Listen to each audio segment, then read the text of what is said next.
Yes, mambo vipi? Mambo vipi? Karibu tena katika Maisha 360 TV. Mimi ni Public 40 40 ndo kodi ya mtaa, mitaa, Twitter na kitano kimeitika. Shout out kwa mwanangu Teva Collection, ni mkalo wa kuuza viatu vya kike vya aina zote, lakini leo katika zilizotrend katika kodi ya 255 na kuletea hoja ni moja tu.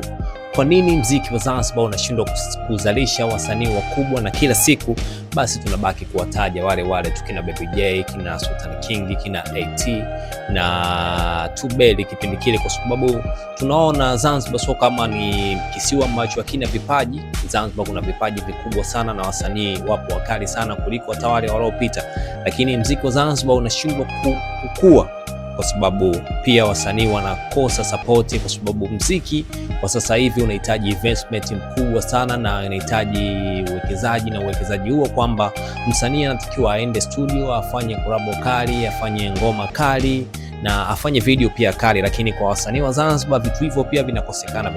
Kwa sababu gani? Investment inakosekana na mabosi wa Zanzibar wanashindwa kuamini kwamba mziki ni moja ya investment, na ambapo wasanii hao wakiwekeza kwa upande wao unaweza ukapata riski, kwa sababu pia hata jamii ya Zanzibar pia inaamini kwamba mziki wa Zanzibar ni anasa, kwa sababu wasanii tunaona wanapambana, lakini pia jamii pia inawavunja mkono, na pia wasanii wakubwa wa Zanzibar wanashindwa kuwa support wasanii wadogo, na mwisho wa siku tunaona wanashindwa hata kufanya collab nao, kwa sababu tunaamini kwamba mziki una muda, kwa sababu AT leo hii tunaona AT leo hii hayupo, lakini kwa mfano AT akimchukua msanii kama kina Amineri, Michael Melody akifanya naye collaboration, mimi naamini akimjenga Michael Melody mpya, akimjenga AT wengine wapya kama 10, kwa sababu tunaona pale Dar es Salaam tunaona kina Diamond Platinum wamefanya kitu kama hicho, na Zanzibar pia rebels zile kubwa zimekosekana, kwa sababu tunaona pale Dar es Salaam kama kina Diamond Platinum wameanzisha pale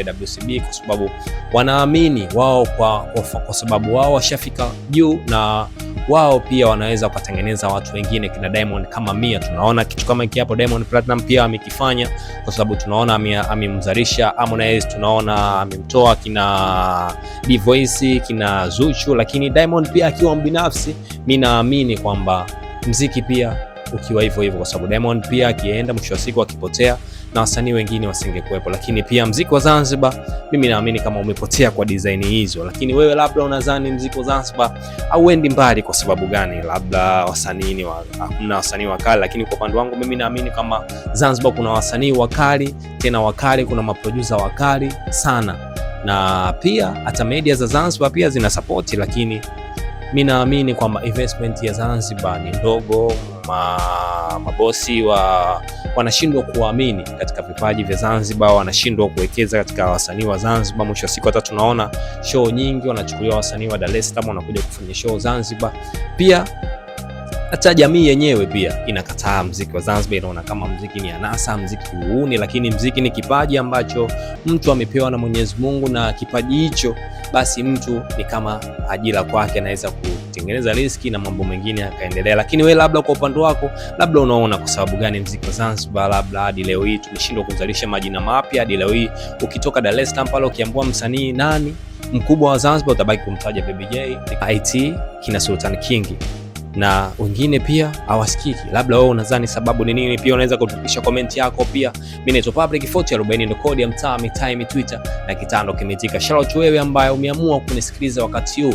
Mimi ni Public 40, lakini shout out kwa wanangu ambao wote wanapatikana Jaribu Mpakani. Shout out kwako mwanangu Emedi PhD, mwanangu umetisha kinoma noma. Shout out kwako mwanangu Zafa Mawezo. Shout out kwako mwanangu Eliasa Kitasa kutoka Jaribu Mpakani, bila kumsahau chairman kijana Juma Ndambe. Shout out kwako mwanangu Walinyo. Shout out kwako mwanangu Kevi Alex Fabinho, nakupenda sana ndugu yangu. Shout out kwako mwanangu, tukutane tena katika vipindi vijavyo. Goodbye.